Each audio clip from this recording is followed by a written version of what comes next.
Para sa isang political expert at ilang mambabatas, may mga butas ang bersyon ng Anti-Political Dynasty Bill ni House Speaker Bogie D.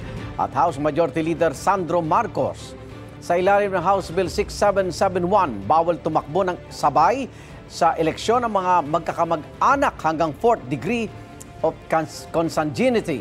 Kasama riyan ang mga asawa, anak, kapatid at pati magulang. Kung ang isang kandidato ay naupo sa national position, hindi pwedeng makaupo rin sa national position ng kanyang kamag-anak. Bawal ding umupo ang magkakamag-anak ng sabay sa posisyon sa parehong probinsya, syudad, munisipalidad o barangay. Ayon sa Makabayan Block na naghain din ng bersyon ng Anti-Political Dynasty Bill, kapos at mapanlinglang nila ang panukala ni Diat Marcos dahil makakalusot pa rin ang political dynasty kung tatakbo ang magkakaanak sa iba't ibang posisyon. Dagdag ni Representative Laila De Lima na may inihainding hiwalay na panukala, baka magresulta pang Anti-Political Dynasty Bill ni Diat Marcos sa isang fat political dynasty.